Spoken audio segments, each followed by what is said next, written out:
Estamos de volta com Linha de Frente. O presidente eleito dos Estados Unidos, Donald Trump, já começou a indicar colaboradores de confiança para compor o futuro gabinete.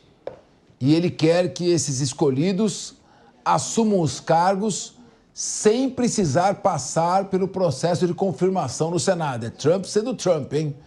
Trump deve nomear o senador da Flórida, que é o Marco Rubio, um homem de direita, para o cargo de secretário de Estado. Esse cargo é equivalente ao ministro das Relações Exteriores no Brasil. Quais serão as consequências disso? Vamos ao Canadá, onde está Luca Bassani. Luca, boa tarde. Essa decisão já é definitiva e, se for confirmada, será que ele vai se dar bem com o governo brasileiro?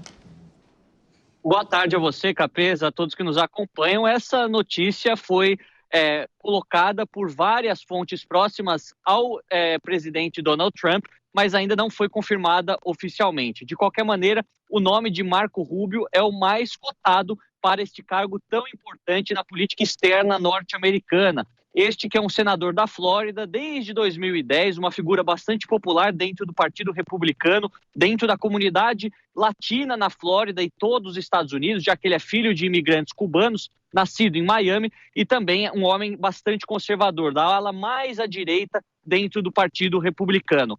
Marco Rubio, que inclusive competiu contra Donald Trump nas primárias em 2016, teve certas desavenças, mas logo naquela eleição já se aproximou de forma bastante rápida ao presidente no seu primeiro mandato, e também durante a ausência de Trump na Casa Branca, durante o governo Biden, foi um dos maiores críticos da administração democrata. Marco Rubio, inclusive, foi cotado, Capês, para ser um dos candidatos a vice-presidente de Trump. Segundo as fontes mais próximas, ele teria ficado naquela lista do top 3, que no final acabou decidindo por J.D. Vance, que obviamente sabemos será o próximo vice-presidente dos Estados Unidos. De qualquer maneira, é muito simbólico caso Marco Rubio seja escolhido, não só por ele ser um homem de direita, mas por ele ser um homem latino, sendo um aceno bastante claro de Donald Trump para toda a comunidade latina, de quase 18% da população norte-americana, e os latinos dentro dos Estados Unidos podem sim ter cargos de alta relevância no Estado dos Estados Unidos, no governo dos Estados Unidos. Inclusive, é bom a gente ressaltar que Marco Rubio, por ser latino também na sua ascendência, focaria nas políticas voltadas à América Latina. Então, muitas pessoas pensavam que apenas falaríamos de Ucrânia, de Israel, de China, de Rússia, mas pode ser que com um secretário de Estado como Marco Rubio, questões voltadas à Venezuela, a parceria estratégica com o Brasil, também as questões relacionadas à imigração na fronteira mexicana possam ser priorizadas por conta dele também ter esse histórico e já ter sido bastante vocal em relação às ditaduras na América Latina e à imigração ilegal dentro dos Estados Unidos. Em relação à política do Oriente Médio, ele é bastante pró-Israel e contra o Irã, inclusive a favor de medidas mais drásticas contra o regime iraniano, provavelmente ataques em conjunto com os israelenses no futuro. Então, é obviamente muito importante que essa informação primeiro seja confirmada e depois que nós saibamos qual será o caminho tomado, mas sendo uma figura pública nos Estados Unidos amplamente conhecida, provavelmente esse será o caminho tomado pela administração republicana frente à Casa Branca a partir de janeiro do ano que vem. Ô, Luca, o Marco Rubio diz que já se atritou com o presidente Lula. E ele também representa aquela ala dos falcões dos Estados Unidos, sim, do Partido Republicano, que está olhando meio enviesado para o Brasil com relação à aproximação do Brasil com a Rússia, com a China e também com o Irã. Principalmente com o Irã, inclusive autorizando que duas fragatas iranianas, navios de guerra, transportando sequer armas e talvez até terroristas, pudessem ancorar no Rio de Janeiro. Então, como é que vai ficar esta relação do governo Trump, agora cada vez mais ganhando rosto, o Marco Rubio, com o governo brasileiro?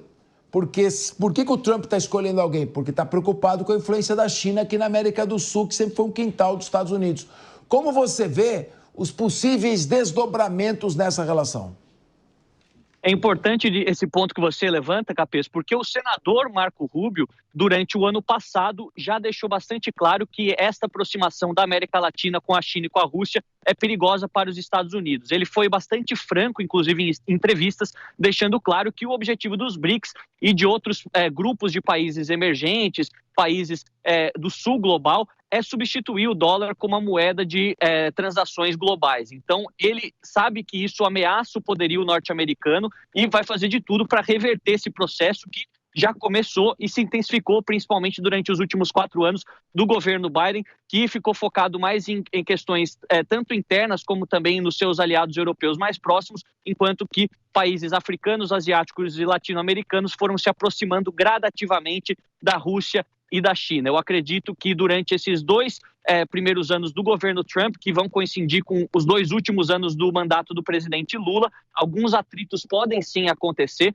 porque obviamente a gente sabe que há uma vertente ideológica bastante oposta. O presidente Lula disse que está aberto a escutar tudo que os americanos querem dizer, até quer convidar Trump para vir ao Brasil na COP30 em Belém, quer ter uma relação próxima com os Estados Unidos do ponto de vista estratégico, mas inevitavelmente algumas posturas ideológicas e a aproximação do governo petista historicamente com algumas ditaduras na América Latina vai dificultar esse trabalho, e Marco Rubio, sendo um senador inteligente e também muito próximo, muito ligado a essas questões da América Latina, não vai deixar isso passar batido. Eu acredito que, neste sentido, quem possa ocupar o protagonismo na América do Sul por aproximações ideológicas seja a Argentina, com o presidente Javier Milei, que inclusive estará nessa semana, durante os próximos dias, lá na Flórida, para se encontrar com o presidente Donald Trump e J.D. Vance, o vice-presidente, a partir do ano que vem, para discutir várias questões que com certeza envolvem também o papel da Argentina na América Latina. Luca, eu já ouvi dizer que nos Estados Unidos se fala mais da Argentina que do Brasil. Agora, uma última pergunta para você, o Coronel vai trazer novidades, nós vamos debater aqui, mas uma última pergunta antes. Eu tô achando que o Brasil está naquela posição do cara que está na poltrona do meio no avião, tem 2 caras grandes pra caramba, um de cada lado, e você está conforto para cá e para lá. Então, de um lado, você tem lá os BRICS, com a Rússia e a China querendo manipular os BRICS para fazer geopolítica contra os Estados Unidos. Estão chamando até o Afeganistão, que é comandado pelo Talibã, chamaram o Irã, chamaram a Etiópia, o Egito, governos autoritários, enfim.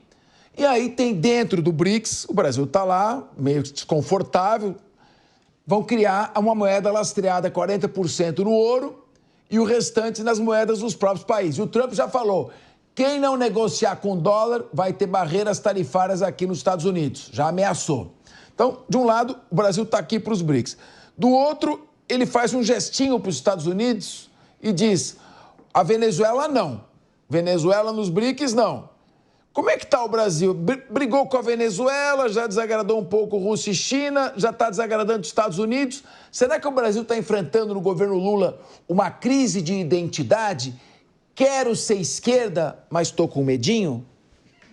É uma crise de identidade bastante clara, Capê. Se a gente for ver, a gente falou isso bastante durante a cúpula dos BRICS que aconteceu em Kazan no mês passado, que o Brasil é fruto do Ocidente, é um país que nasceu a partir dos ideais ocidentais, nossa Constituição Cidadã de 88, inspirada na Quinta República Francesa, a divisão dos 3 poderes, nosso sistema presidencialista e também a Câmara Alta, Baixa, Congresso e Senado se assemelha com o sistema americano. Obviamente que, na visão de muitos ocidentais, os brasileiros não são ocidentais no sentido clássico, mas estamos muito mais próximos do Ocidente do que do Oriente. Eu acredito que, do ponto de vista econômico, seja importante negociar com todo mundo, vender e comprar da Rússia, da China, do Irã, dos Estados Unidos, da União Europeia, da Argentina, seja de qual país for. Mas quando a gente fala de valores, sendo um país democrático, a gente tem que estar próximo daqueles que representam o viés democrático. Então, acho que esse tem sido o maior problema do presidente Lula e da administração do Ministério das Relações Exteriores neste governo, porque nós sabemos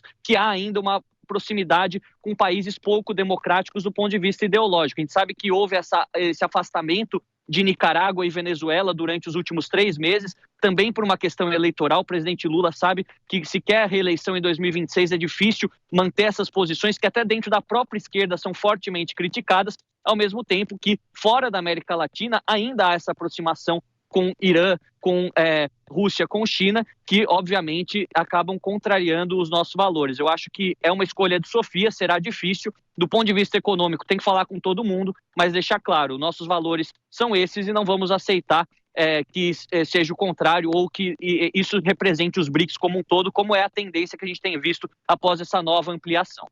Bom, isso é o que a sua mente lúcida diz. Espero que, não sei se o governo vai dizer isso. Muito obrigado, Luca Bassani, pela sua brilhante participação mais uma vez. Coronel Sérgio Marques, que está muito enfronhado neste assunto, eu pergunto, quem é Marco Rubio? Da onde ele vem? Qual a sua origem? Quem é sua família? E qual a tendência dele se relacionar aqui com o governo brasileiro? Bom, Marco Rubio, ele é filho de imigrantes cubanos. Os pais de Marco Rubio, eles foram para os Estados Unidos antes da Revolução Cubana, que foi em 59. Os pais dele foram em 1956, foram para a Flórida. E, diferentemente dos cubanos que fugiram após a Revolução, eles eram trabalhadores braçais. Então, o pai era barman, a mãe era empregada doméstica, depois trabalhou com atividades braçais, vamos assim dizer.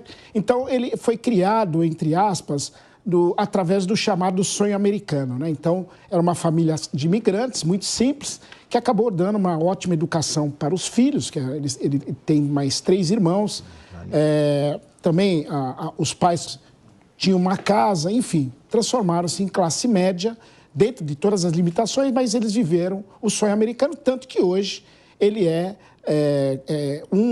cotado a ser um dos principais, entre aspas, ministérios dos Estados Unidos. Agora, como secretário de Estado, qual é a indicação, o que passa isso geopoliticamente, a indicação de Marco Rubio? Bom, normalmente Trump, ele tem o discurso dele, vamos assim dizer, ele fala uma coisa, daqui a pouco ele muda a regra.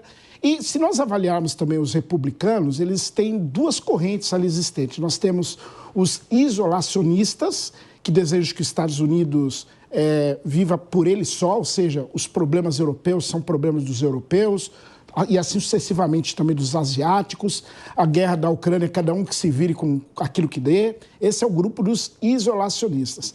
E nós temos um outro grupo também nos Estados Unidos, né, do Partido Republicano, que são aqueles que desejam a interferência dos Estados Unidos através da supremacia econômica e militar. E justamente o Marco Rubio faz parte desse segundo grupo, de intervencionista.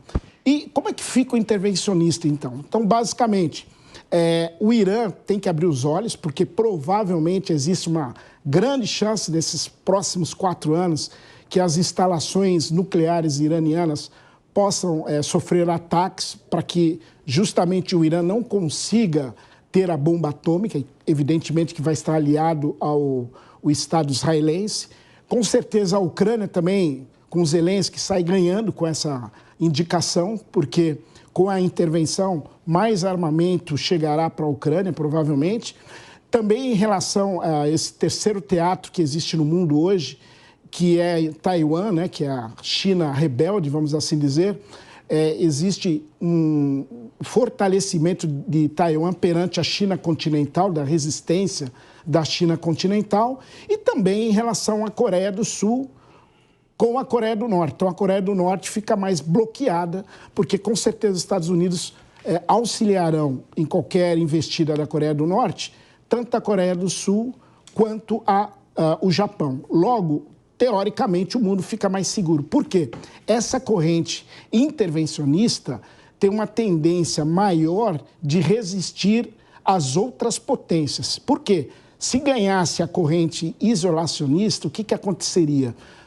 O próprio Zelensky na Ucrânia já falou, se nós não tivermos apoio, lá ele já tem usinas atômicas para transformar em armamento nuclear, é muito fácil. Da mesma maneira, o Japão, da mesma maneira, a Coreia do Sul, ou seja, poderíamos ter uma nova corrida armamentista nuclear nesse período.